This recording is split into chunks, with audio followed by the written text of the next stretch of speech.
Méditation sur le psaume 33, verset 21. Notre cœur met en lui sa joie, car nous avons confiance en son saint nom. Savoir remercier se réjouit d'être en Dieu est le chemin le plus sûr pour devenir juste. En effet, c'est ainsi que la Bible définit le juste. Dans ce monde, on considère comme juste celui qui risque sa vie pour celle d'un autre, et c'est vrai. Mais c'est précisément ce qu'a fait Jésus-Christ en devenant homme. La différence qu'il n'a pas fait pour une seule personne ou pour un petit groupe, mais pour toute l'humanité. Jésus a donné sa vie et possède la puissance de la reprendre. Il est Dieu tout-puissant. Nous, en revanche, ne le sommes pas. Sans le Dieu qui nous ressuscite pour la vie éternelle, notre sacrifice se terminerait par l'extinction de notre vie. Et parce que nous croyons et savons que Dieu ne nous laissera pas dans les vallées de la mort, mais qu'il nous conduira vers la colline de la vie éternelle, nous nous réjouissons en Dieu. Celui qui vit cette vie finit en se réjouissant même de se sacrifier pour autrui, parce qu'il sait qu'il a la vie éternelle. Voilà le véritable juste. Craindre Dieu, le redouter est un terme souvent mentionné dans l'Ancien Testament comme une vertu essentielle devant Dieu. Mais à bien y regarder, craindre Dieu signifie en réalité désirer sa miséricorde.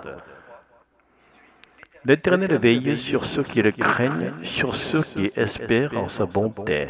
Reconnaître que nous ne pouvons pas nous sauver nous-mêmes, comprendre que même avec une multitude de bonnes œuvres, nous ne pourrons jamais faire pencher à la balance de nos mérites plus lourdement que celle de nos péchés, et donc s'appuyer uniquement sur la miséricorde de Dieu, voilà le véritable sens biblique de craindre Dieu. Dieu ne délaissera pas ceux qui désirent sa miséricorde, c'est-à-dire ceux qui le craignent, c'est là notre foi. Si nous demeurons dans cette foi au Dieu de miséricorde, alors Dieu transforme notre destination finale de la mort vers la vie éternelle. Et même durant notre voyage terrestre, il ne nous laissera pas mourir de faim. Il nous donnera à chaque instant les forces nécessaires à notre corps. La Bible coréenne emploie ici une expression inhabituelle, peu usitée dans la langue quotidienne et grammaticalement peu conventionnelle, donc difficile à traduire littéralement en français. Mais si l'on tente une interprétation, cela pourrait se rapprocher de « Réjouis-toi de Dieu lui-même, lui seul, comme on se délecte dans mes merveilles ».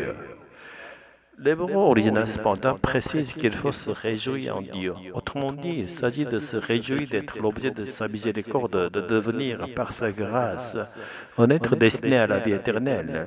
Même pendant ton passage sur cette terre, crois qu'il te donnera les forces nécessaires.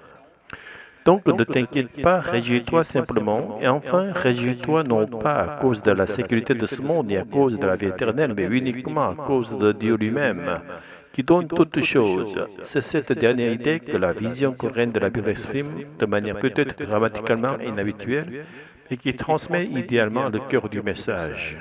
Celui qui croit en Dieu et se réjouit en lui, c'est lui le juste. Alléluia, Amen.